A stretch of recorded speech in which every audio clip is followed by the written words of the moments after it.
Olá, pessoal, tudo bem? Oi, Boa Karen, tudo tarde. bom? Boa tarde. Como é que vocês Boa estão? tarde.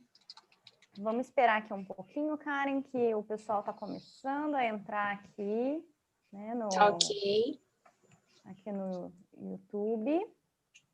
Então, pessoal, meu nome é Mônica Lira, eu sou nutricionista da Unimed, tá? Hoje eu vou estar aqui intermediando a Karen nessa palestra sobre Setembro Amarelo, tá? Será um assunto muito gostoso, será de muita valia a nossa experiência hoje. Tudo que vocês quiserem perguntar, quiserem aproveitar para estar falando, tirar dúvidas, aproveitem, tá?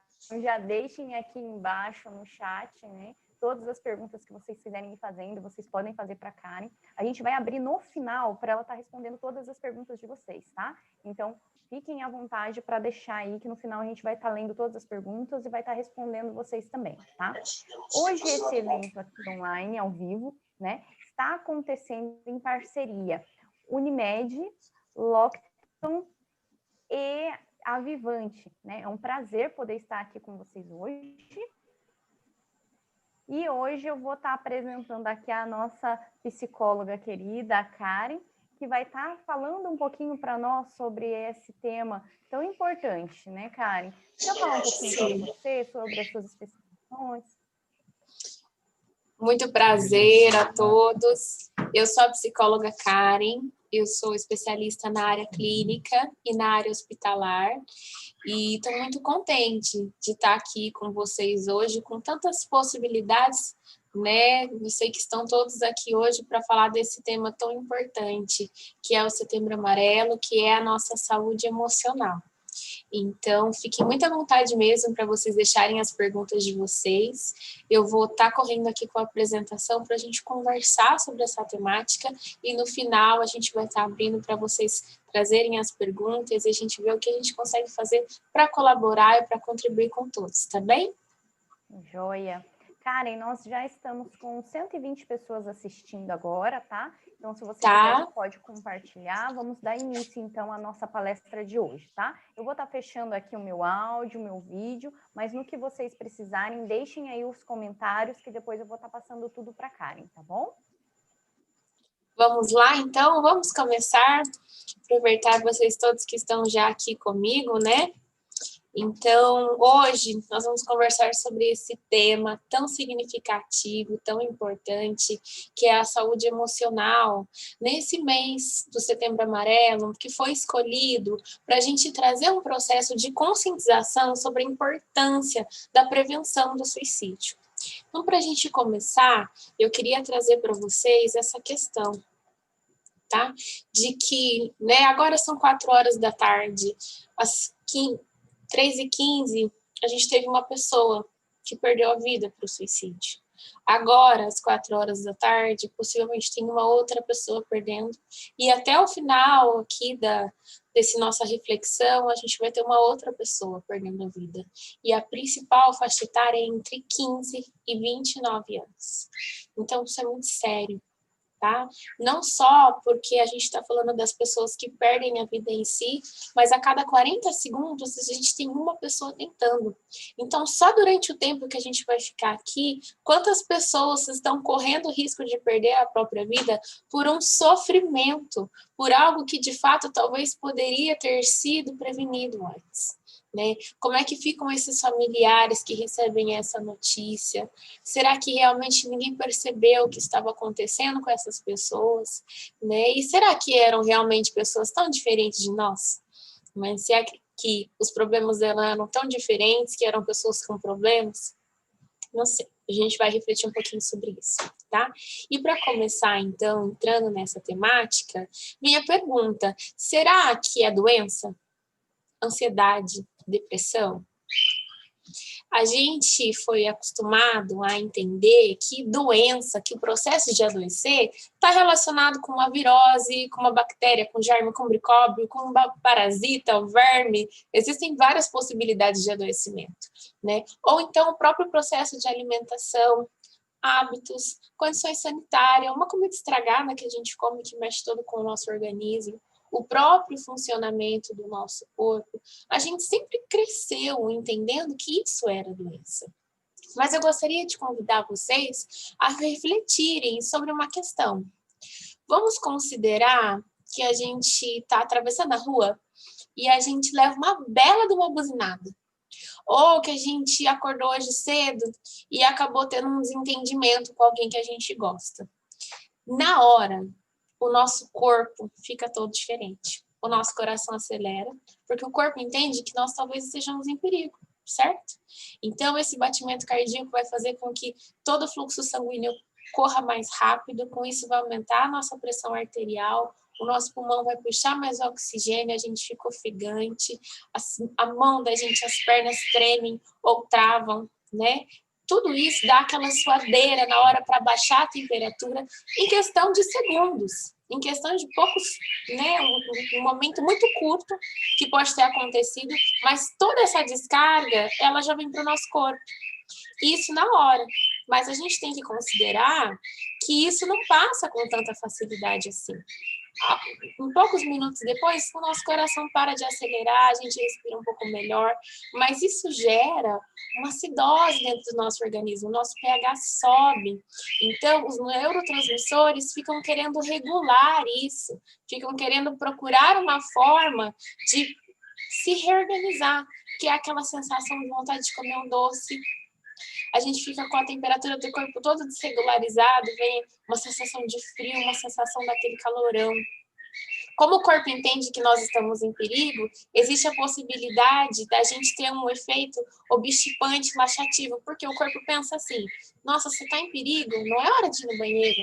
Ou então, não, você está em perigo, é hora de ir no banheiro, você precisa eliminar peso. A gente tem aumento do suco gástrico, então dá azia, dá sensação de indigestão e vem aquele cansaço. A gente sabe que depois de uma discussão, a gente costuma ficar exausto, né? Aí a gente começa a lembrar que no final das contas a gente gosta da pessoa e não queria discutir nada. Mas o que eu quero convidar vocês a refletirem? Isso acontece em questão de segundos, já traz tudo isso para o nosso corpo. Então, será mesmo que existe mente de um lado e corpo do outro? Será que tem uma divisão dentro da gente? Então, essa quantidade de coisas que acontecem na nossa vida, elas têm efeitos no nosso corpo. E todos nós aqui que estamos falando, né, eu tenho certeza que nós somos pessoas de verdade. Nós temos problemas de relacionamento, nós temos brigas de família, de repente aparece uma doença, como foi o que aconteceu com todos nós praticamente agora esse ano, vem crises financeiras, a gente fica com os nossos planos todos frustrados, nós temos medos, traumas, travas, vem desemprego, vem notícias ruins, uma traição, um desentendimento. Tudo isso acontece na nossa vida. Só que tudo isso, ele traz repercussão no nosso corpo. Ele não fica só no nível psíquico. E não tem como a gente desassociar uma coisa da outra. Tá? Quantos de nós já não teve ali um sintoma que a gente foi no médico, caçou, fez um monte de coisa e não encontrou o que era? Possivelmente, talvez era um sintoma psicossomático, que é uma expressão no corpo de uma dor emocional. Assim como a gente sofre quando a gente adoece, ninguém fica doente e fica feliz, a gente fica entristecido. A gente está falando de sintomas que são reais. Quando uma pessoa fala, eu tenho gastrite nervosa, não é que ela imagina que ela está com dor de estômago. Aquela dor está ali, ela é sensível, ela é palpável, mas a origem dela talvez não seja orgânica, não seja algo que a pessoa comeu, não seja algo que está desregulado dentro do metabolismo, mas algo que ela está vivendo, um momento que ela está vivendo que está acarretando tudo isso, ok? Então, a gente também precisa lembrar que nós somos assim, nós nascemos assim. Quantos já ouvimos falar da criança que fica com vontade de comer uma coisa e faz uma febre? Ou então que teve um dia difícil, né? Viu os pais brigando, faz xixi na cama quando tem pesadelo. A gente desde muito novo, fica nervoso quando tem que falar em público, quando tem um evento no dia seguinte, quando tem algum problema, a gente tem dificuldade de dormir. Ou então, a gente fica com vontade de comer doce depois de uma tensão, ou antes de fazer alguma coisa significativa. Isso mexe com a nossa sensação de fome, né? A gente perde o apetite quando está com um problemão, a gente nem lembra de comer. Ou então, a gente fica tão desanimado, né? A vida está tão difícil que a gente vive com desânimo, com vontade de dormir. Isso é humano. Isso não é uma coisa aleatória, a gente está falando de um sentimento real. Então, para começar, o que eu gostaria de trazer para vocês nesse sentido? Todos nós, gente, ficamos tristes. A gente não vive um mundo cor-de-rosa de arco-íris, infelizmente, né? Não tem quem viva isso. Não existe nenhuma categoria de pessoas que seja isenta dessas possibilidades. Mas a tristeza é algo que ela vem por um motivo específico. Geralmente a gente não consegue parar de pensar naquilo, a gente fica com aquele movimento repetitivo, sente uma sensação de aperto no peito, o coração fica acelerado, a gente fica com vontade de chorar, dá aquele nó da garganta. Isso é uma coisa, é perante um problema específico. Agora, quando isso persiste, quando isso é muito intenso, muito profundo dentro da gente, as coisas já param de fazer sentido. A gente já não sente vontade de fazer nem as coisas que a gente gostava antes. E não precisa de um motivo específico para estar triste. O estado emocional de tristeza, ele é recorrente e ele dura por bastante tempo. Então, quando a gente fala de depressão, a gente está falando de uma doença emocional que se repercute em todo o corpo e que tem repercussão em diversas áreas da vida da pessoa, porque ela já não é mesmo. Né? Quem já conviveu com alguém com depressão ou quem já teve depressão sabe, a gente fica despersonalizado, porque as coisas não fazem sentido. Né? A tristeza ela tem uma duração, ela tem um estímulo específico, a depressão não. E não necessariamente nós estamos falando de uma pessoa que vive com humor distímico, que a gente fala que é a presença constante da falta de alegria. Nós também temos pessoas que manifestam a depressão com oscilações de polo de humor. Então, ora a pessoa está triste, ora ela está muito irritada, ora ela está triste, ora ela está muito eufórica. Então, isso também é uma possibilidade. Tá? E as causas, gente, são muitas. Existe, sim, o fator genético que pode ter influência, principalmente em parentes de primeiro grau. Existe a possibilidade do corpo estar sofrendo uma disfunção. Se a gente está faltando algum nutriente, se os nossos neurotransmissores estão desarranjados por algum motivo. Tá? Doenças crônicas e dores crônicas também podem causar depressão, cirurgias, porque o corpo entende que aconteceu alguma coisa muito séria, então ele nos deixa com uma sensação de não, vamos ficar aqui quietos porque a gente precisa se proteger, tá? O uso de drogas e álcool é comprovadamente uma das principais causas da depressão. Os fatores como estresses agudos e contínuos, traumas de infância, outras doenças, então a pessoa tem um transtorno alimentar, ela está sofrendo de burnout, que é aquela exaustão pelo trabalho, questões de estima e autoimagem, excesso de críticas e cobranças, tudo isso são coisas que podem fazer parte do dia a dia e que podem sim vir a desenvolver uma depressão.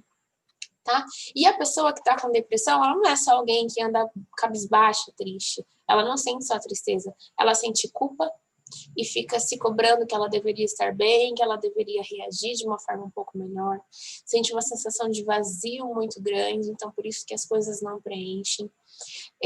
As coisas ficam mais pessimistas, então é difícil de encontrar alternativas, é difícil de pensar em outras soluções. Ela também se sente ansiosa, porque parece que aquela sensação não vai embora nunca, fica com um sentimento de desesperança e tem dificuldades de aprendizado. Então a concentração não é a mesma, a memória não é a mesma, e podem vir sim pensamentos de morte, de suicídio, porque aquela pessoa fica sem sentido de vida. E essa é a parte mais arriscada. Tá? O corpo também sofre tanto com insônia quanto com excesso de sono. com uma falta de energia de um modo geral, e também com alterações no apetite. Então, pessoas que às vezes ganham muito peso, perdem muito peso por causa da depressão, e já não têm mais interesse em estar com as pessoas, já não gostam de fazer, como eu falei, nem as coisas que gostavam, tem uma sensação de irritabilidade, de inquietude e uma sensação de solidão muito grande, de se sentir incompreendido, de pensar que ninguém entende aquilo que ela está passando. E aí, o que a gente também precisa pensar? Todos nós, em algum momento da nossa vida, a gente vai ficar assim, com o humor deprimido, a gente vai perder o interesse nas coisas e vai se sentir fadigado, vai se sentir sem energia, tá? Isso faz parte da vida, principalmente quando a gente está vivendo um problema específico. A gente não consegue pensar em outra coisa, a gente não consegue se desconectar daquilo, nada consegue melhorar o nosso humor.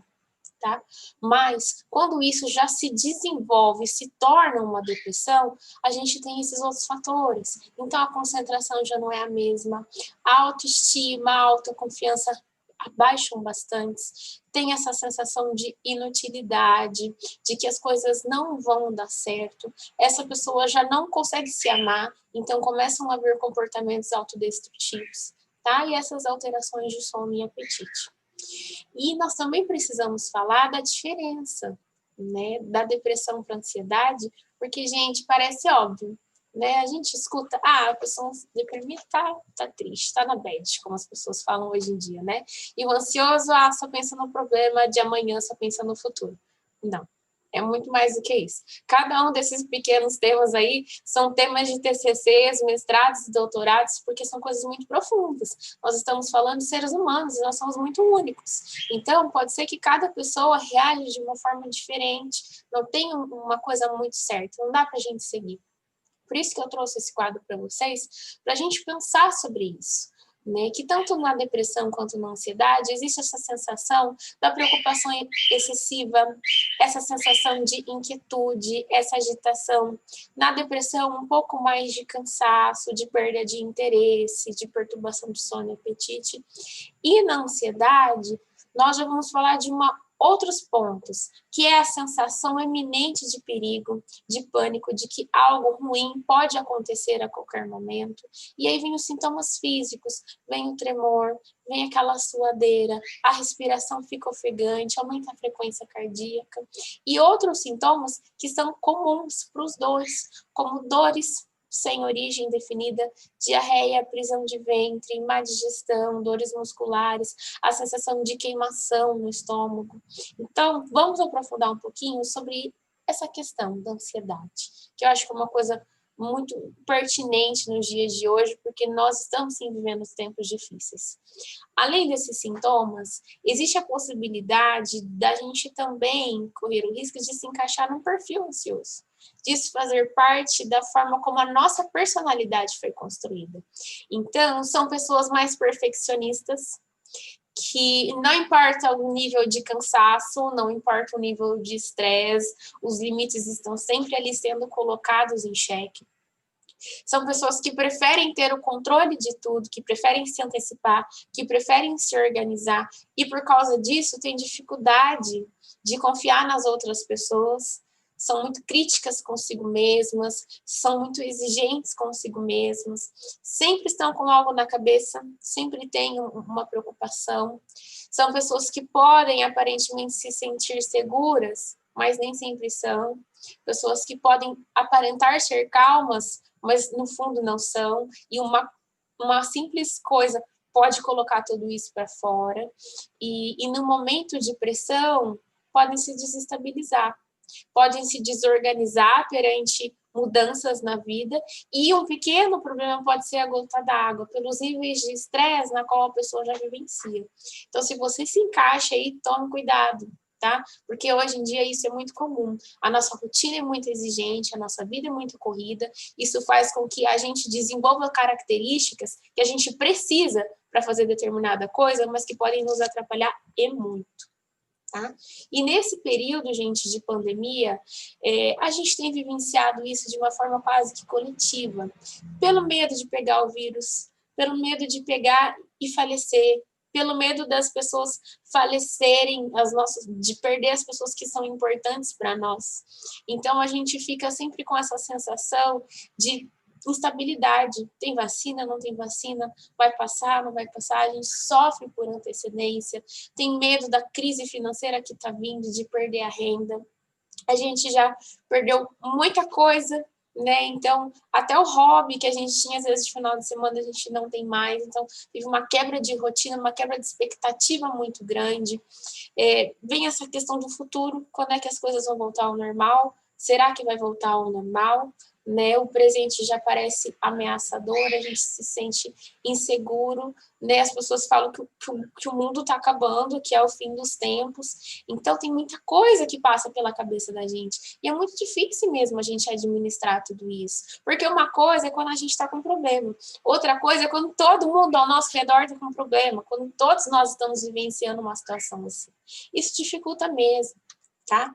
E aí a gente precisa entender que, além da depressão e além da ansiedade, a gente está falando de uma série de sintomas que o nosso corpo pode ter devido aos nossos níveis de estresse, aos nossos níveis de cuidado com a nossa saúde emocional. E a gente está falando, gente, não está falando de coisas poucas, nós estamos falando de infarto, de derrame. A gente fala no sistema, né, digestivo, de úlceras, de tonturas, de enjoo, de disfunção intestinal, gastrite. A pele pode se manifestar com psoríase, com urticária, com acne.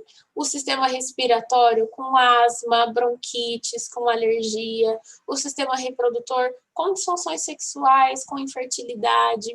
O metabolismo com problemas como anorexia, obesidade, problemas hormonais, doenças autoimunes e até mesmo alguns tipos de câncer.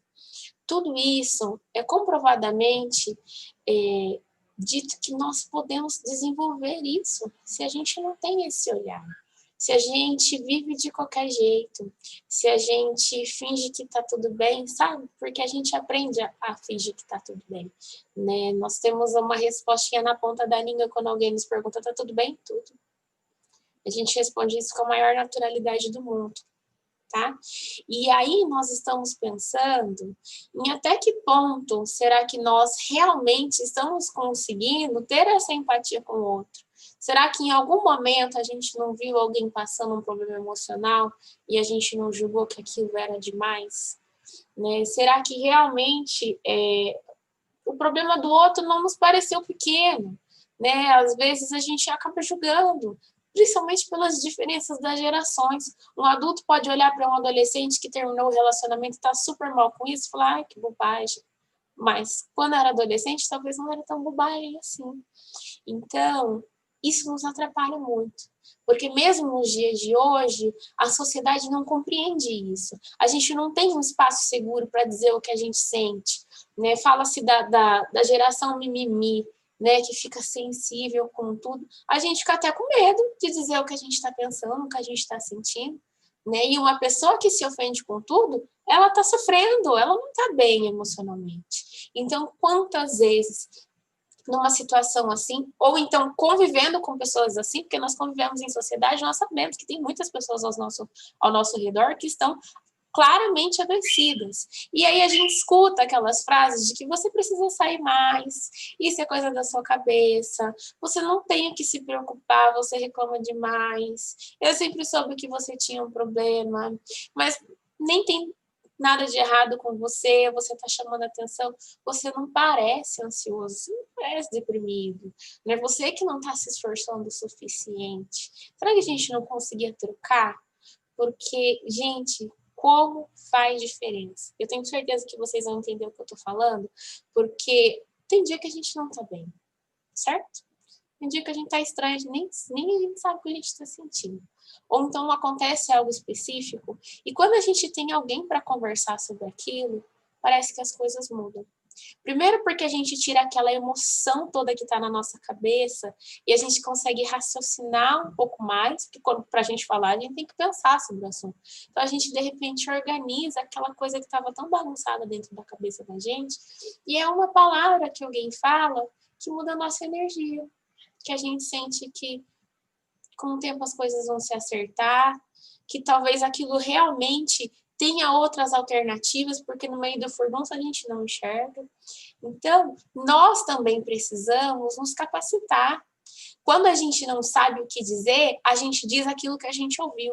E muitas vezes aquilo que a gente ouviu são esse monte de coisa que, na verdade, dói muito mais. Dá vontade da gente xingar a pessoa, da gente estar sofrendo, e a pessoa vem com umas frases ruins dessas, né? Então, a gente consegue trocar isso, a gente consegue fazer perguntas para entender o que é que aquela pessoa está sentindo. Com o que é que ela está se preocupando?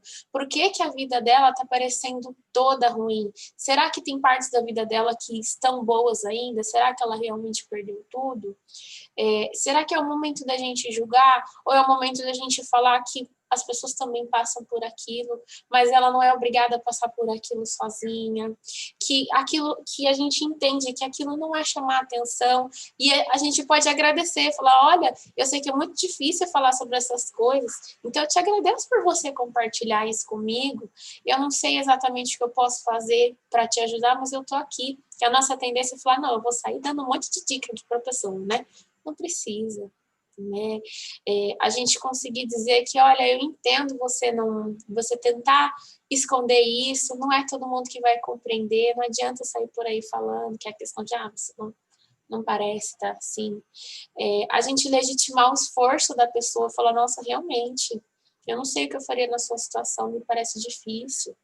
Então, tem aí, por exemplo, essas frases horríveis, né? Me dói, gente, uma coisa dessa. Você precisa parar de sentir pena de si mesmo. Ninguém disse que a vida é justa. Você é sempre negativo. É culpa sua. As coisas nem estão tão ruins assim. Poderiam ser piores. Para com isso, vamos superar. Bola para frente. E quantas frases nós poderíamos dizer, como outras frases poderiam ser comuns, até mesmo para nós, dentro do nosso intelecto. Quantas vezes a gente poderia dizer, nossa, realmente é injusta essa situação que você está vivendo. É difícil quando a gente não tem o que fazer, né? Quando as coisas fogem do nosso controle. Talvez, se você parar, sair um pouco disso, pensar de uma outra forma, você consiga enxergar as coisas de um outro jeito. Ou talvez hoje não seja um bom dia para tomar uma decisão. Espera a emoção passar, as coisas se esfriarem, né? Gente, isso é muito significativo, até porque a gente tem a tendência de falar assim, ai, tem tanta gente no mundo passando por problemas maiores que você, o seu problema é pequeno. Quem está num sofrimento não consegue ver o problema das outras pessoas, porque dói, tá machucado lá dentro, como é que ela vai parar e pensar assim, nossa, é mesmo, né? Tem gente na África que está passando fome, eu tô aqui reclamando. O que a pessoa vai se sentir? Pior, ela vai sentir que ela deveria estar feliz, ela deveria estar grata, já que ela tem casa, comida, mas a gente sabe que as coisas não são assim. Quantas vezes na nossa vida a nossa saúde estava ok, os boletos estavam pagos, mas a gente tem uma briga, a gente tem um desentendimento. Pronto. Parece que a nossa vida está toda ruim. Isso é a nossa saúde emocional. É a gente lembrar que a gente precisa, sim, cuidar disso. Tá? A gente precisa também se perceber, porque se nós estivermos do outro lado, a gente realmente não vai ter condições de ajudar. E isso também é respeitar o nosso limite. É a gente saber que tem coisas que a gente consegue, tem coisas que a gente não consegue. E se a gente estiver bem, a gente consegue fazer um movimento para que as pessoas tenham mais qualidade de vida. Porque não é possível, gente, que essa vida seja só a gente acordar, procurar um emprego ou trabalhar, pagar conta, tentar comprar uma coisa ou outra, tentar ter uma família mais ou menos e morrer. Não é possível que a gente esteja aqui só para isso. A gente precisa pensar sobre a relevância disso na nossa vida, sobre quantas pessoas estão ao nosso redor e que talvez deveriam sim estar mais felizes, mereciam estar com a vida um pouco melhor. Tá? Então, eu trouxe aqui para a gente refletir algumas coisas que nós talvez poderíamos fazer, tá? Pensando que nós somos corpo e mente. Então, para a gente cuidar do nosso corpo, é necessário sim que a gente invista na nossa alimentação, porque uma alimentação que falta muito nutriente, os neurotransmissores vão baixar, e aí o nosso corpo vai pedir açúcar, E aí, faltando nutrientes, nós vamos nos sentir irritados, nós vamos nos sentir deprimidos. Então, isso é bem significativo. Os nossos hábitos de higiene, a gente dá prioridade ao nosso sono. Quanta coisa a gente põe na frente do nosso sono, mas o nosso sono é importantíssimo para que o nosso corpo se regule de todo um dia e se prepare para todo um novo dia que vai vir.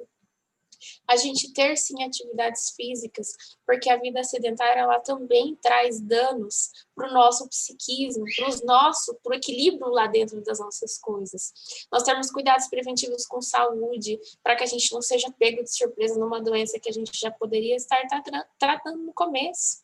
Né? Nós precisamos, sim, estar sempre aprendendo, sempre ativos, tirar os vícios e ter, sim, uma vida social, não ficar só dentro de casa. Eu conheço pouquíssimas pessoas que ficam absolutamente o tempo todo dentro de casa, tirando agora, né, na pandemia, e que são saudáveis, de fato. Nós somos seres sociais, nós precisamos disso. Tá? E talvez por isso que nós sejamos tão ansiosos agora, porque muitos hobbies nossos foram tirados. A gente não pode ir no final de semana, muitas vezes, assistir um cinema, ficamos muito tempo sem essas coisas, as festas de aniversário foram perdidas, isso tudo mexe com a gente. E aí, pensando em termos de saúde emocional, a gente precisa pensar nessa rotina de cuidados. Né? A gente precisa ter liberdade de expressar o que a gente sente. Não é para a gente sair por aí falando o que dá na nossa telha, porque a gente também não tem esse direito de machucar as pessoas. Mas a gente precisa ser autêntico, a gente precisa nos conhecer, conhecer a nossa história, conhecer quem nós somos, os nossos limites, ter o hábito de ver e estar sempre pegando dicas de inteligência emocional. Porque com inteligência emocional, gente, a hora que vem alguém e começa a falar na nossa cabeça, ao invés de a gente responder do jeito que a gente está, a gente consegue respirar e pensar. Pensar, nossa, não, essa discussão não vai valer a pena. E aí a gente consegue ter decisões mais funcionais. Então, isso é muito importante. A gente sempre tem que estar de olho nisso. A gente tem que ter, sim, uma vida ativa e ter amigos, ter uma rede de apoio, ter pessoas nas quais a gente possa se sentir à vontade para conversar, para dizer, nossa, hoje o dia foi estranho, hoje eu não estou me sentindo bem. Isso faz muita diferença. E se os nossos vínculos não estão bons, a gente precisa, sim, encontrar novas pessoas para a nossa vida. Está sempre reativando isso dentro da gente. Nós precisamos cuidar dos nossos traumas e das nossas memórias ruins. Quantas pessoas são travadas porque um dia sofreu um acidente quando era criança e a pessoa nunca mais conseguiu dirigir. Gente, isso nos prende. Quantas memórias, se a gente fala assim, pensa numa memória ruim, vem na hora na cabeça, como se fosse ontem, gente, isso pode estar minando a sua saúde emocional lá dentro. Então, é uma coisa que a gente precisa cuidar. E cuidar dos nossos relacionamentos. Porque, no final das contas, se hoje fosse o nosso último dia de vida, talvez a gente teria um número muito seleto de pessoas que a gente gostaria de ter ao nosso redor. Será que nós estamos bem com essas pessoas? Será que nós estamos cuidando bem delas? Será que os nossos relacionamentos estão bons, estão ativos, estão funcionais? E nós também precisamos ter o hábito de perceber pequenas angústias e pequenas ansiedades. Uma coisinha que alguém disse pra gente e que mexeu com a gente. E que mudou totalmente a nossa forma. Ou algo que a gente gostaria que alguém dissesse, alguém não disse. Seja o que for, a pessoa, às vezes, você chegou, você estava esperando um elogio, aquele elogio não veio, a nossa autoestima na hora murcha um pouco. Então, a gente precisa estar atento com isso, porque nós somos pessoas, né? E nós convivemos com pessoas. Então, à medida que a gente percebe, a gente não passa isso para frente. Da mesma forma, quando a gente tem um problema, quando a gente passa por um estresse, a primeira coisa que a gente deveria fazer é parar e respirar, tomar uma água, fazer alguma coisa, conversar com alguém, antes de sair resolvendo. Porque a gente faz isso e quantas vezes a gente olha e fala, nossa, tinha uma alternativa bem mais fácil para eu fazer, mas eu estava de cabeça quente. Então, a gente precisa fazer isso porque isso é cuidar do nosso corpo.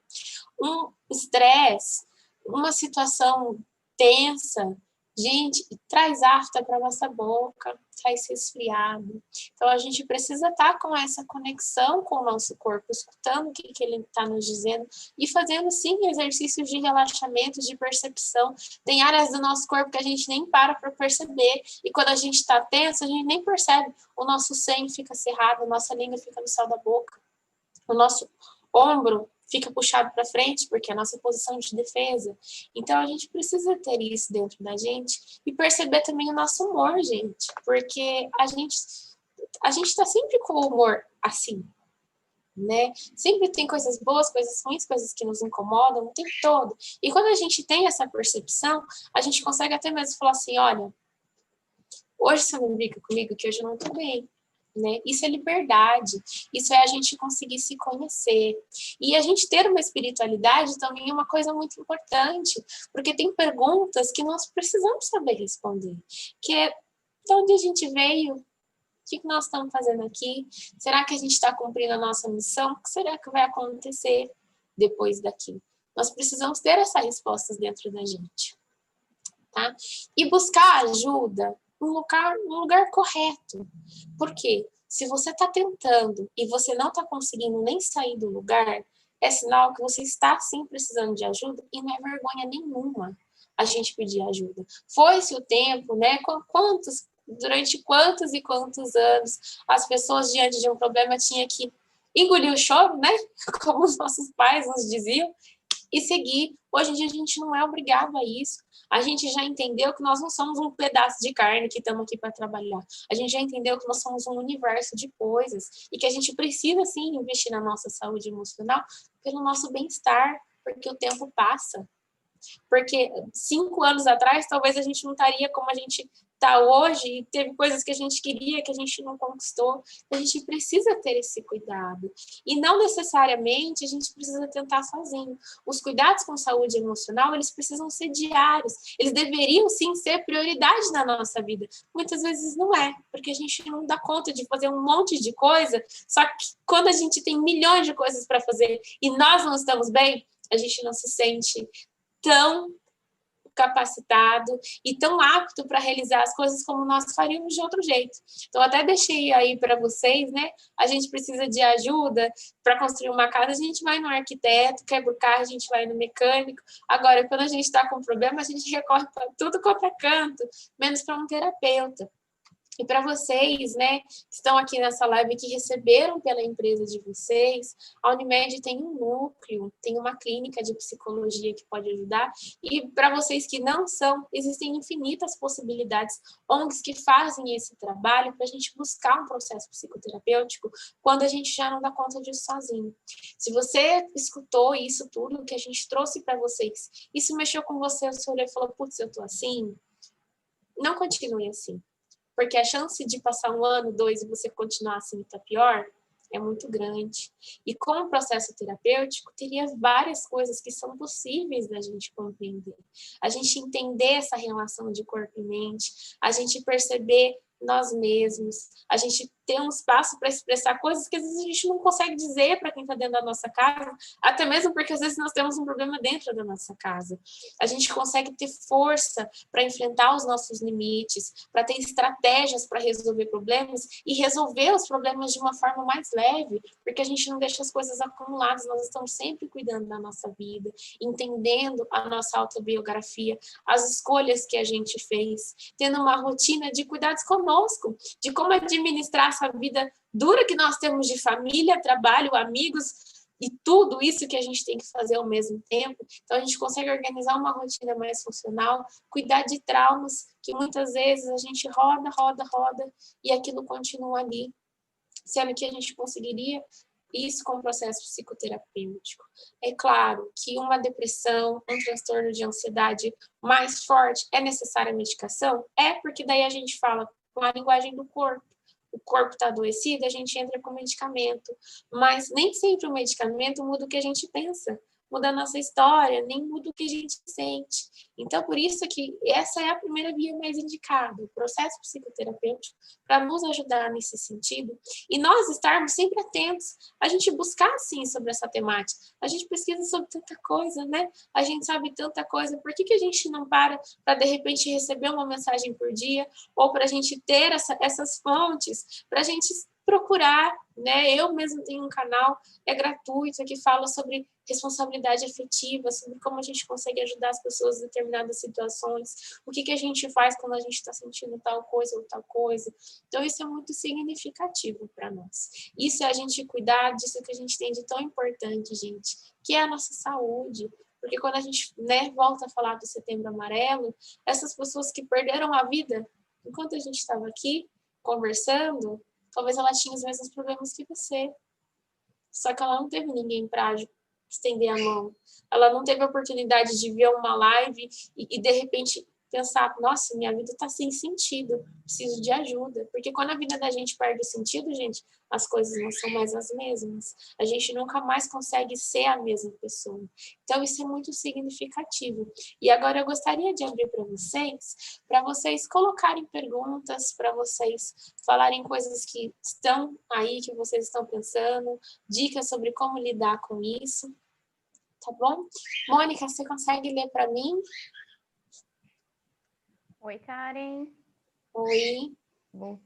Tô voltando aqui, deixa eu ver. Só não tô conseguindo abrir a minha câmera, Karen.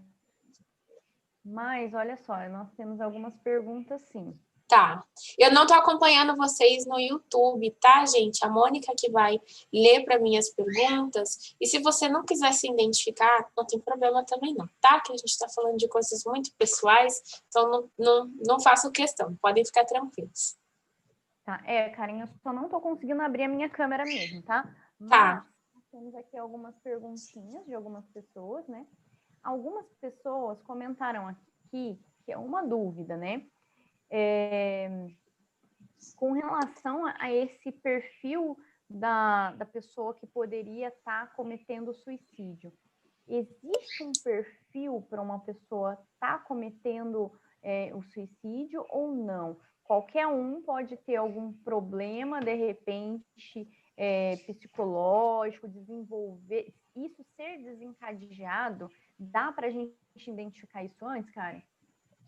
Olha, eu acredito que uma das principais causas do suicídio que ele vem sendo construído é a depressão, é a pessoa que tem ali uma depressão, e não é, gente, muitas vezes a depressão profunda, porque a depressão profunda a gente vê, a gente percebe na pessoa, a gente chega perto, a gente se aproxima, a gente tenta ajudar. As pessoas que têm depressão e que elas conseguem conviver ali com todo mundo, conseguem fingir que está tudo bem, essas pessoas estão tanto em risco quanto aquelas que têm depressão profunda.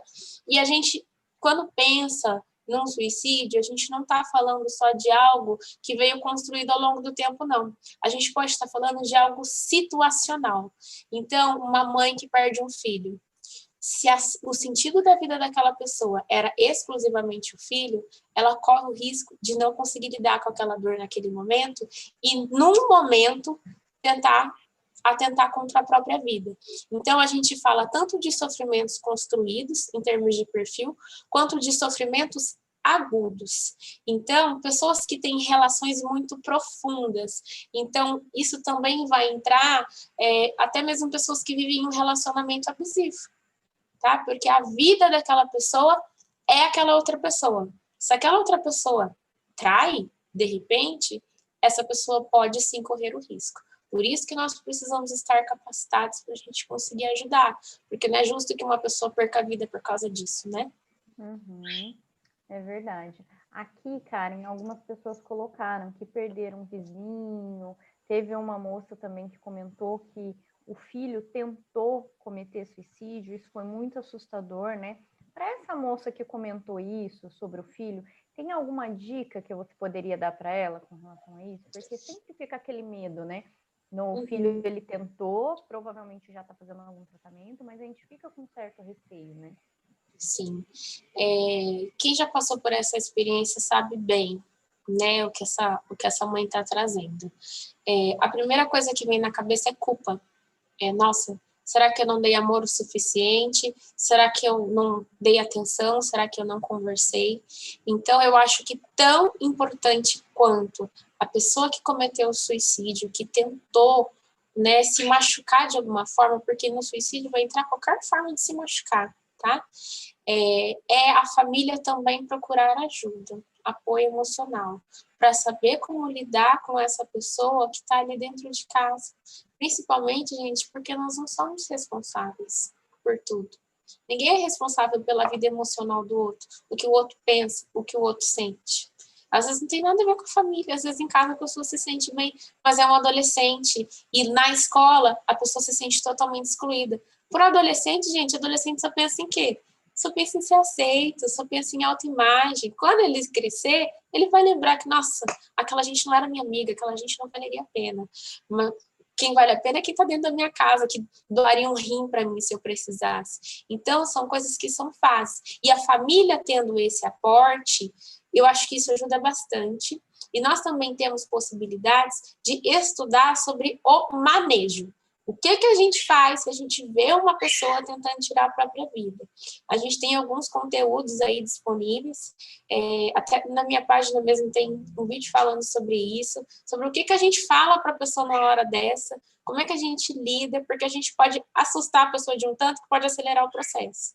Então, isso também é muito significativo. O Corpo de Bombeiros trabalha muito com essa abordagem. O que a gente faz? Porque é uma coisa, gente, que fica gravado pro resto da nossa vida. Principalmente se a gente não consegue chegar a tempo. Eu falo isso para vocês porque, como psicóloga, a gente já perdeu paciente. Então, a gente também tem que saber administrar isso dentro da gente. Tá bom? É verdade. Aqui tem uma outra pergunta, Karen. Toda pessoa que comete suicídio tem necessariamente algum transtorno mental? Não. Não tem.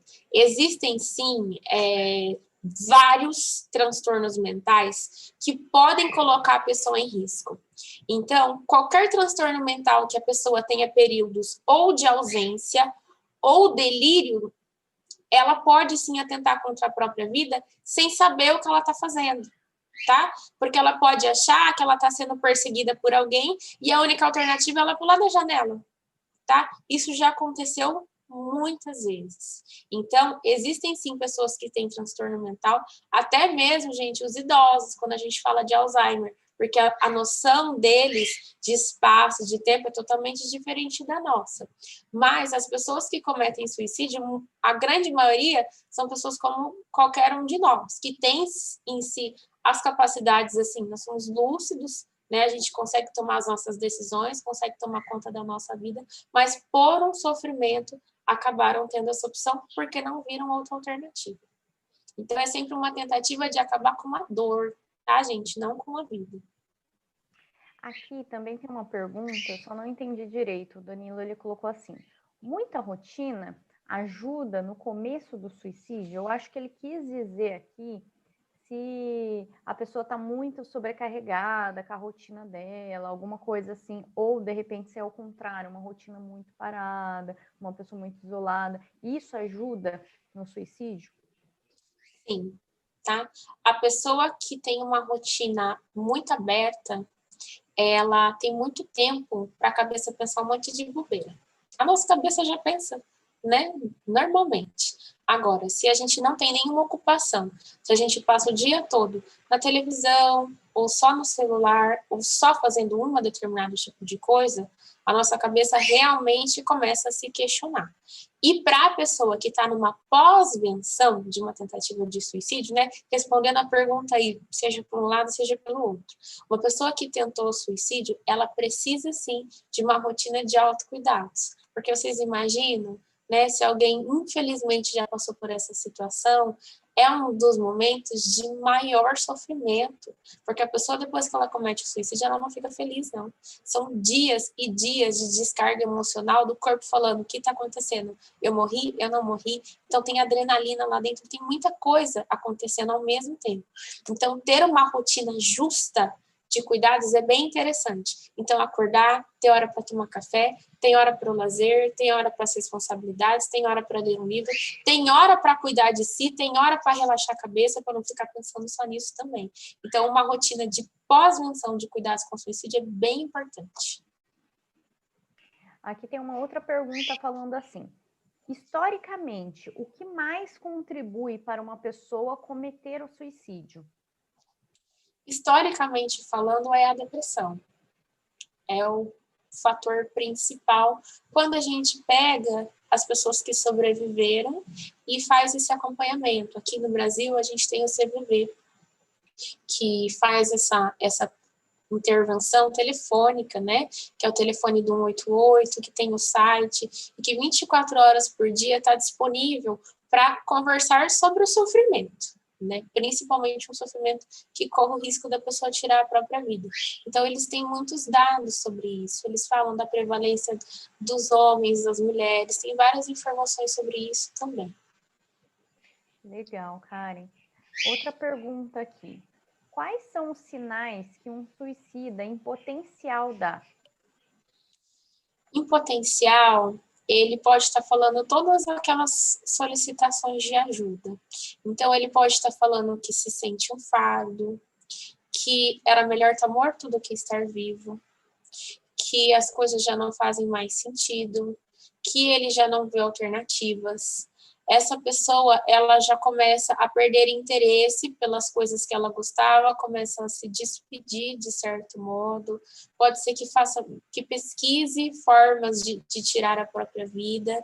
É uma pessoa que fica despersonalizada, você olha para ela, quem conhece, parece que ela não está ali, parece que ela está diferente. Então, tem algumas falas para nós que são pensamentos de alerta, e são falas que aparentemente são só falas de sofrimento, né, da pessoa falar, eu não aguento mais, eu não estou conseguindo, eu não estou dando conta desse sofrimento. A pessoa, quando fala isso, a gente já está pedindo ajuda. Então, é a hora da gente trabalhar a nossa empatia para a gente conseguir entender o que está acontecendo, né? Quantas vezes essa pessoa já não pode ter pedido ajuda e o pessoal caiu matando de pau, falando aquele monte de bobeira que a gente viu. Ah, você fez cura, você está querendo chamar atenção, você está querendo fazer isso. E uma pessoa que consegue realmente entender aquele sofrimento, entender o que aquela pessoa está passando e tentar ajudar com alternativas, pode ser o suficiente para a gente reverter uma vida que vai trazer uma repercussão para todas as pessoas, para todos os familiares daquela pessoa que poderiam perdê-la, de todos os amigos, de todos os colegas de trabalho.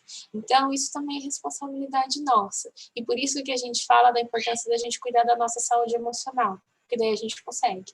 A gente tem capacidade interna, psíquica, de conseguir dar atenção para uma situação como essa. Certo. Aqui tem uma outra pergunta interessante. O que fazer se uma pessoa ameaçar se suicidar? Então, a gente identificou já alguns sinais e a pessoa, ela tentou se suicidar, mas de repente não deu certo, ou graças a Deus alguém chegou a tempo, né? O que a gente pode estar fazendo num caso desse?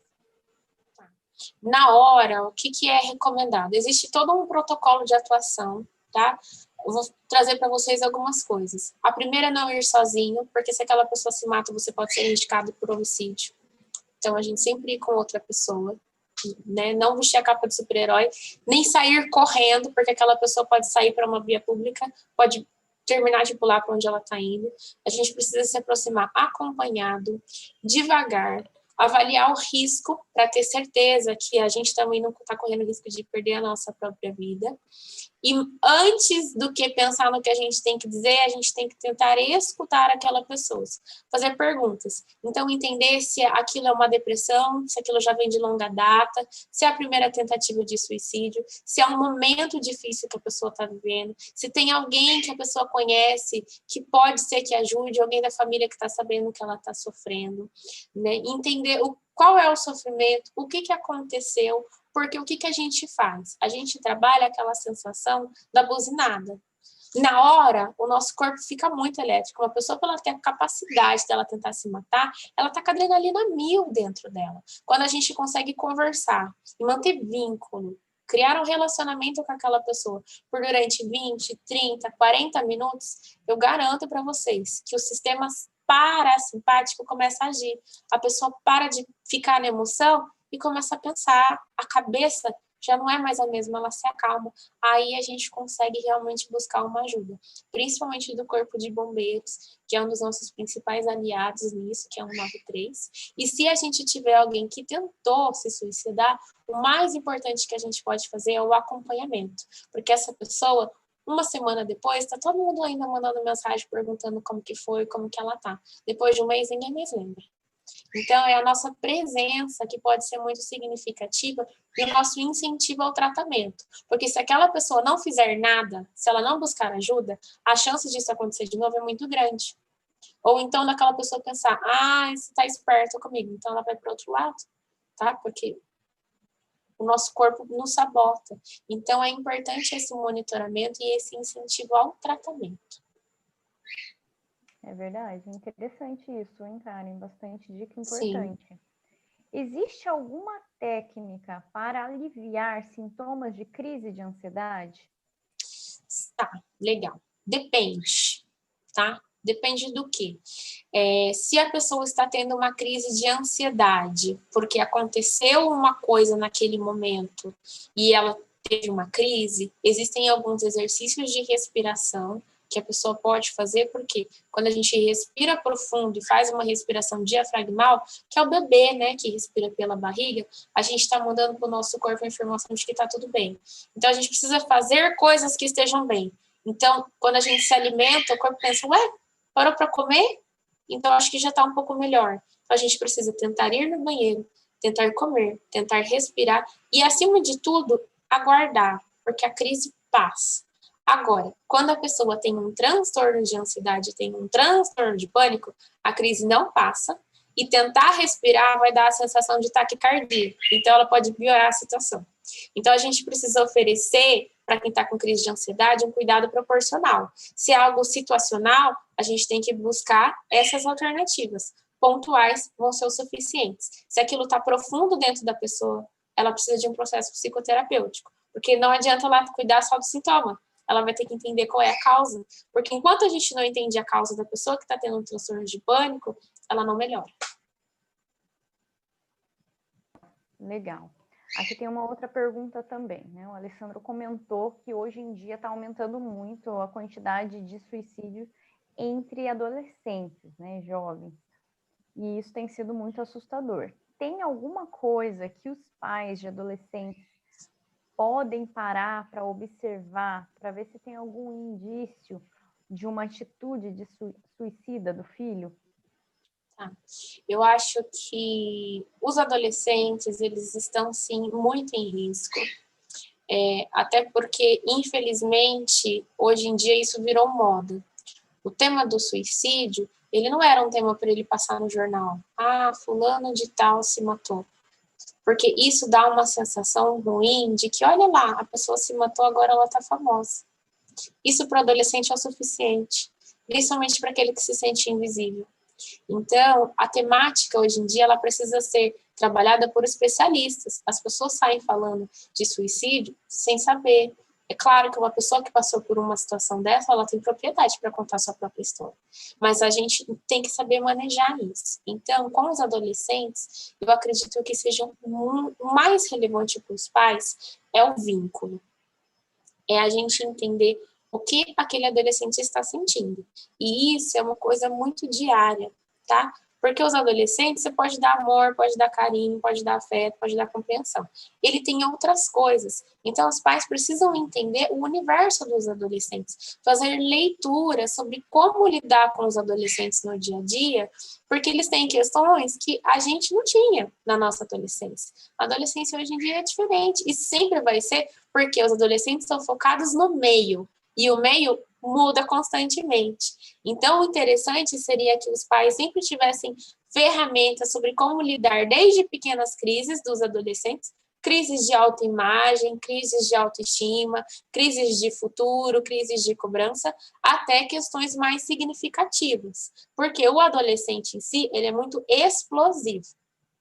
Mas se o pai e a mãe, ou o pai ou a mãe, ou o cuidador, ou quem estiver disponível, tiver um vínculo afetivo, eles escutam. porque eles são carentes de orientação. Então, esse vínculo e esse conhecimento sobre como lidar com adolescentes, eu acho que é o principal, é o fundamental. E, lógico, observar algumas coisas que já são, para nós, fatores de alto risco. Então, o adolescente está fazendo coisas autodestrutivas, ele sabe fazer a prova, mas ele está tirando 0 de propósito. Ele sabe que ele precisa comer, ele não está comendo. Tem sinais de automutilação, de corte, está andando sempre tampado, tem uma parte do corpo que não mostra, tá? Isso são sinais de alerta para nós de que as coisas já estão um pouco piores. Vale uma conversa franca, calma, porque a gente, como pai, faz o quê? Nossa Senhora, o que eu vou fazer? Quer exigir que o filho faça isso, exigir que faça aquilo, gente, esquece, ninguém faz terapia forçado. Aquilo tem que, como os antigos falam, tem que rolar um tchan, a gente tem que se sentir confortável com o terapeuta. É um momento muito íntimo, muito pessoal. Então, a gente tem que saber chegar de pouquinho e saber também pedir ajuda para a rede de apoio. Porque, às vezes, gente, seu filho não vai falar para você, porque ele chama tanto que ele não quer te preocupar. Mas ele vai falar para um amigo, ele vai falar para um professor, ele vai falar para um vizinho, ele vai falar para a avó, ele vai falar para o avô, vai falar para essa rede de apoio. Então, estar conectado também é muito importante. Sempre estar conversando, o adolescente passa parte do dia na casa de fulano, como é que foi o dia, o que você achou, tá muito quieto, tá diferente, brigou com um amigo, isso tudo são coisas para a gente monitorar. Ótimo. Aqui tem mais uma pergunta. É possível se livrar de um pensamento suicida? Sozinho, talvez, se ele for algo específico, como eu falei, se for algo superficial. Se agora, neste momento, a sua vida não fizer sentido por algum motivo, por uma perda significativa, por uma situação de estresse aguda, por uma situação de perda de controle, então você tinha vários planos, os planos foram frustrados. A gente consegue buscar ajuda de várias fontes, né? Hoje em dia tem livros de autoajuda que nos ajudam. O psicólogo fala que não gosta de livro de autoajuda, mas a gente ajuda sim, e ajuda muita gente. Tá? Então, buscar uma espiritualidade, às vezes a pessoa tem alguma religião, ela consegue encontrar apoio, mas o mais indicado é o processo psicoterapêutico, porque daí a gente vai entender se isso é a pontinha do iceberg que apareceu aqui em cima, você pensou nisso pela primeira vez, ou se lá embaixo tem muita coisa, tem muito sofrimento escondido, tem muito choro engolido, tem muito trauma, tem situação de violência. Se tiver tudo isso aqui embaixo, sozinho, gente, a gente não dá conta. E aí é a hora da gente sim pedir arrego, pedir ajuda, ligar, estar conectado com as pessoas que nos amam, que vão nos compreender, para a gente estar solicitando essa ajuda, esse apoio, principalmente psicoterapêutico. E se as coisas não estiverem bem, marcar sim uma consulta no médico, seja no postinho, seja no convênio, para que o médico e o SUS possam dar continuidade. Que a gente acha que não, gente, mas o CAPS tem todo um processo de acompanhamento. Se a pessoa chegar lá e falar assim, eu não estou bem, eu estou pensando em tirar minha própria vida, a assistente social vai ligar, vai na casa, né? Não são todas as regiões que tem isso, infelizmente. Mas aonde tem, isso é bem preventivo. Certo, tem outra pergunta aqui, Karen, bem interessante. O tratamento sempre é feito com medicamento? Em quais casos os medicamentos podem ser a melhor opção? E existe algum caso em que o remédio não seja a melhor opção? Sim. O que a gente precisa pensar? Quando isso está começando, a gente precisa tentar já pegar a causa. Então, a gente inicia com o processo psicoterapêutico. Quando o corpo já está todo desregulado lá dentro, já não consegue produzir serotonina, dopamina, que são os hormônios de sensação de bem-estar, porque constantemente ele já não está lidando com aquilo, é necessária uma intervenção medicamentosa, porque daí a pessoa fica tentando de um lado e o corpo está mal do outro. Então, o medicamento entra para regularizar essa situação. E em situações nas quais a pessoa já tentou suicídio, o medicamento ele é sim indicado, porque o medicamento ele vai entrar para regular isso e para melhorar isso. para dar sensação de bem-estar, para dar sensação de concentração, para auxiliar com que a pessoa não perca atividades de vida e consiga se focar no seu tratamento. É lógico que eu sou psicoterapeuta, então eu vou indicar psicoterapia, porque o remédio, muitas vezes, ele talvez não seja o suficiente, a não ser que seja também uma situação pontual. Então, aconteceu, por exemplo, a pessoa está com a filha vai se casar. É uma coisa boa, mas a pessoa está muito ansiosa, ela não consegue dormir. Então, ela pode sim ir num psiquiatra para procurar uma ajuda medicamentosa e durante aquele período ela fazer uso de um remédio, que não é vergonha para ninguém, gente. O remédio, a medicação psiquiátrica, ela é como qualquer uma das outras medicações. Ela tem, da mesma forma como a gente toma remédio para pressão alta, a gente toma medicação psiquiátrica, não tem problema nenhum. A gente precisa tirar esse preconceito de dentro da gente. Então, em muitas situações, ele pode ajudar sim. Certo, Karen. Tem uma outra pergunta aqui. E quando acontece, quando a gente percebe que a pessoa ela não está bem, existe esse questionamento, né? A gente questiona a pessoa, o que está acontecendo, se está tudo bem, mas a pessoa ela não se abre e ela sempre fala que está tudo bem. Qual que seria a melhor forma para abordar essa pessoa, para poder ajudar ela? Tá. Eu acho que depende muito do vínculo que a gente tem com essa pessoa. Se a gente é muito próximo, existe a possibilidade da gente ter uma conversa franca, no sentido de falar, você não está bem. Eu te conheço, eu te amo e eu quero te ajudar. Eu não estou conseguindo administrar mais essa situação. Então, eu preciso que você converse comigo. Dá para fazer isso. E também, dependendo do vínculo, se for muito próximo, a pessoa não vai conseguir contar para você. Até mesmo porque, às vezes, isso pode ser, às vezes, uma questão conjugal, a pessoa não está feliz no casamento. Então, se é seu cônjuge, ela não vai falar para você, não estou feliz com você. Né? Se fosse alguém que já falasse, já estaria falando, já estariam brigando, até por causa desse motivo. Né? Então, o indicado nesse tipo de situação que a gente não consegue entrar é a gente procurar uma fonte externa de apoio. Então, a gente se contactar com a rede.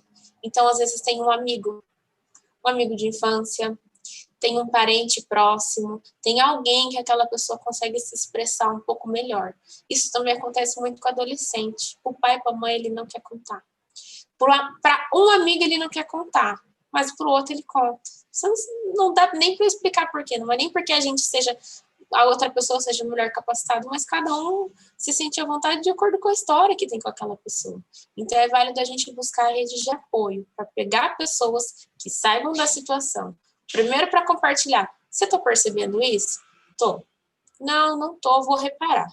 Então, a gente primeiro faz isso, e segundo, pode ser que a gente tenha essa outra conexão, para que a outra pessoa consiga, de repente, tentar entender o que está acontecendo, tentar sugerir alguma alternativa de busca de ajuda. O pessoal está te agradecendo bastante aqui, viu, Karen? O pessoal gostou muito da palestra sobre a temática, né?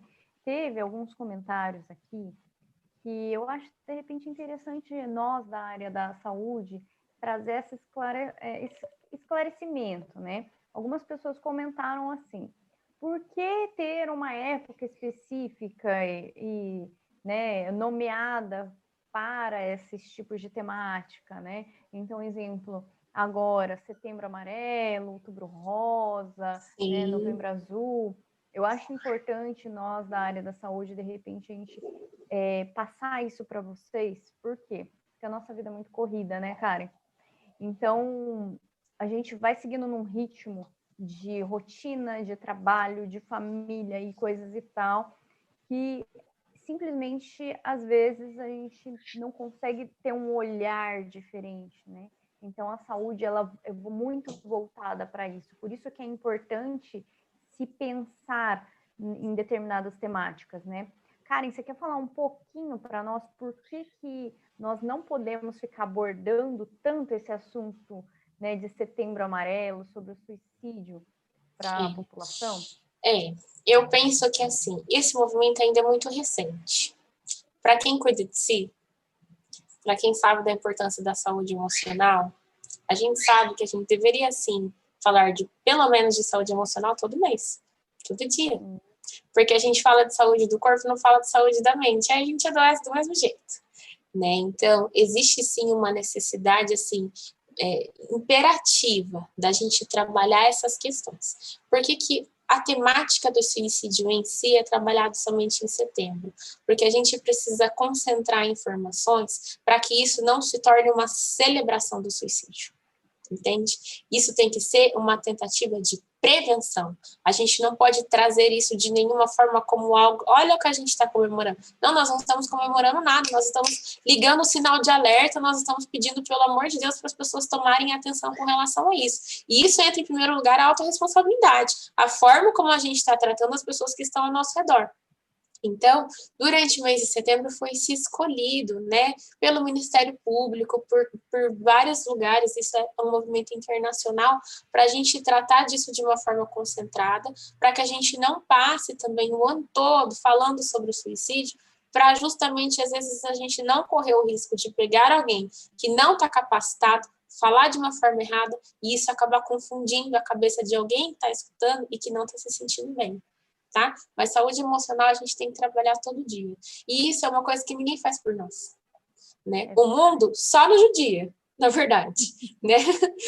Tem uma frase que falou, o inferno são os outros. E são mesmo, porque conviver é difícil, a nossa vida é difícil. Então, a gente ter know-how para a gente conseguir passar por essa vida com qualidade, com leveza, se sentindo bem, se sentindo autêntico, estando bem conosco mesmo, isso é para a gente fazer todo dia. Eu concordo. É verdade, Karen. Aqui colocaram duas questões interessantes, né? Perguntaram aqui, os pais também precisam procurar ajuda nesse caso? Então, ela colocou bem assim, Karen, os pais também têm que procurar ajuda, correto? Então, acredito no caso de adolescentes, né? Eu acho que os pais de qualquer idade, né? Porque hoje em dia a gente está tendo uma extensão aí da adolescência, então a gente está tendo pais de pessoas de 25, 26 anos e que têm ainda um conceito um pouco mais adolescente, que ainda estão em processo de amadurecimento. Eu acho que é muito importante, porque é muito específico, gente. Vocês veem como, na verdade, a gente não sabe muito bem o que dizer? A gente diz só o que a gente pensa, tem um monte de coisa na nossa cabeça que atrapalha.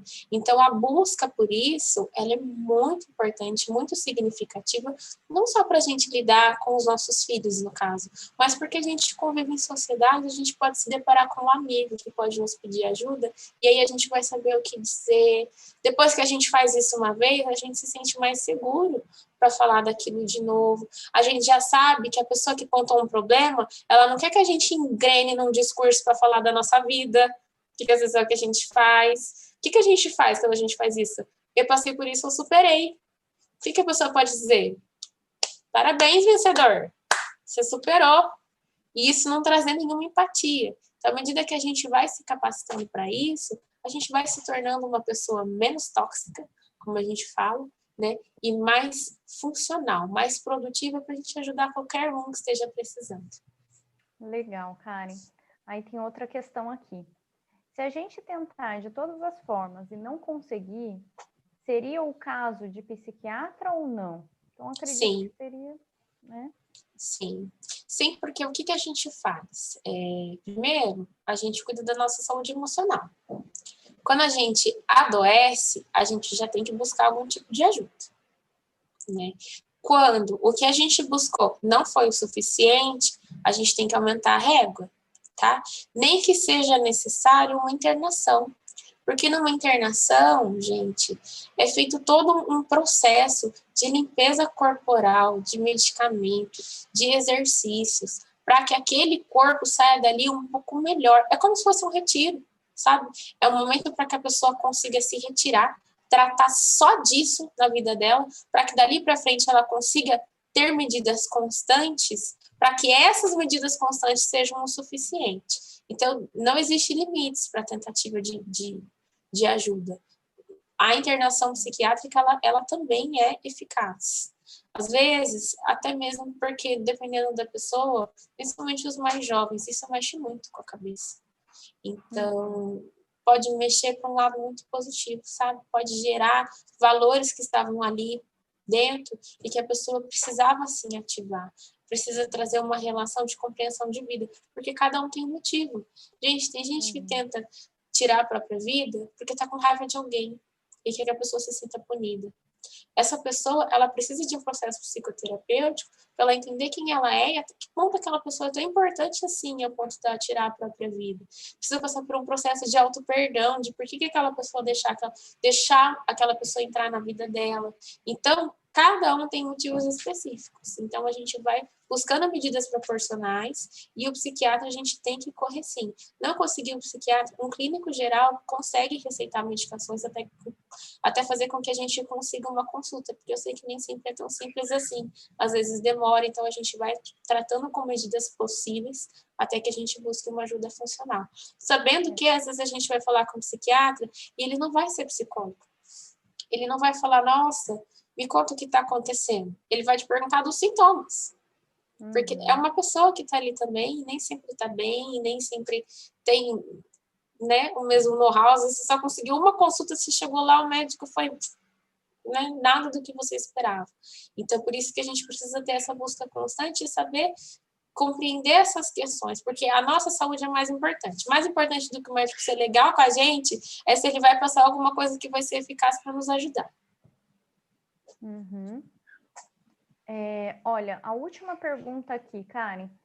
Tá bom. Quando acontece algum suicídio, existe a necessidade de não divulgar para não influenciar novos suicidas. Mas existe algo na legislação que baliza essa não divulgação ou somente é bom senso? Olha, a mídia em si, existe pouca legislação que regulamenta, né? Muito já foi tentado trazer questões para até que ponto, o que ajuda as pessoas a ter um programa que fica 1 hora falando de tragédias. Quem vai ser beneficiado com isso? Isso é uma informação relevante para a sociedade? Muito já foi questionado sobre isso, mas a mídia, ela é livre. Então, hoje em dia não existem inúmeras fontes de mídia, existem vários sites e sites de notícias que são gerenciados às vezes por adolescentes, mas eles têm sites de notícias. Então, assim, não tem nenhuma lei que tira isso, que proíbe que a gente traga isso à tona para a sociedade de uma forma aberta. Mas já foi convencionado, e o Setembro Amarelo foi um dos precursores sobre isso, a necessidade da gente não trazer. Nem dentro do nosso grupo, porque às vezes a gente fala, não, vou mandar aqui no meu grupo da família, isso que eu fiquei sabendo porque eu fiquei muito chocada. Gente, às vezes a pessoa, ela nem pensa nisso. É uma pessoa que ela quer viver, sim, mas ela está tão mal que ela recebe uma notícia de suicídio que ela piora. Então, é um indicado. O indicado é que a gente não saia passando por aí. Existem pessoas que são capacitadas para lidar sobre isso. Os psicólogos, os psiquiatras, eles têm que estar atentos. Eles têm que saber o que aconteceu, quando aconteceu, mas a população em geral não é indicado. A gente nunca sabe quem está do outro lado. É verdade. Bom, Karen, aqui o pessoal está te parabenizando, né, bastante com o tema, eles gostaram bastante. Eu quero agradecer a presença de todos aqui hoje, né, nesse encontro que nós tivemos, aproveitamos bastante. Caso alguém sinta que precisa passar em algum psicólogo, está precisando de ajuda, a Unimed, hoje nós estamos com uma clínica online de terapia, tá? Então, você agora, nessa época de pandemia, que está com medo de sair de casa e não quer sair, nós temos dentro da Unimed, dentro do Espaço Viver Bem Unimed, que é o NAIS, nós temos a clínica online de psicologia, tá? Então, você pode estar com o seu encaminhamento médico autorizado, pode estar ligando lá e agendando a sua consulta. Caso você queira estar passando com consulta presencial também, nós também temos a nossa rede de psicólogos que estão fazendo atendimento presencial, tá? Só não deixem de procurar, tá? Tanto a rede privada, que são os convênios, quanto a rede pública, nós conseguimos, tá? Estar buscando isso. Então, busque ajuda, busque conhecimento, tá? Com relação a essa temática hoje, dentro da Vivante, caso vocês quiserem, podem deixar aí o contato de vocês, ou mandarem as perguntas de vocês para a Nayara, que ela vai estar encaminhando para nós, tá? Então, no caso, a Karen vai estar recebendo todas as questões e vai estar orientando vocês também, tá? Muito obrigada pela presença de todos. E se precisarem, nós estamos com as portas abertas lá esperando vocês, tá bom? Eu agradeço a presença de vocês aqui, a preocupação. Vocês que estão aqui, que assistiram essa live, talvez vocês estejam na frente de muita gente que passa pelas mesmas coisas, que tem uma vida tão difícil quanto, mas que não está se dando ao direito de cuidar. Quando você para e pensa sobre isso, pensa sobre você e pensa sobre as pessoas que estão ao seu redor, isso já é um movimento de melhora muito grande. Então, eu quero parabenizar você que está aqui. Eu sei que a gente não falou aqui de coisinha simples. Nós não estamos falando aqui de arco-íris, coisa colorida. Nós estamos falando aqui de vida real, de vida dura. Então, eu gostaria de agradecer por vocês estarem aqui e dizer, sim, que nós continuamos à disposição, que essa temática ela é super importante e que a gente cuidar da nossa saúde emocional, gente, é a gente ter uma vida com qualidade. É a gente um dia, quando a gente for partir, a gente sentir que a gente foi feliz. Isso não tem preço, porque o tempo vai embora, sabe? A gente sabe que o tempo passa muito rápido. Então, quando a gente cuida disso, é a gente pensar o quanto isso é significativo na nossa vida. Então, obrigada a você que participou aqui comigo, né? Eu sou agora integrante do NAIS e fiquem à vontade, caso a gente possa ajudar vocês em alguma coisa, tá bom? Foi um prazer conhecê-los. Obrigada, pessoal. Um abraço.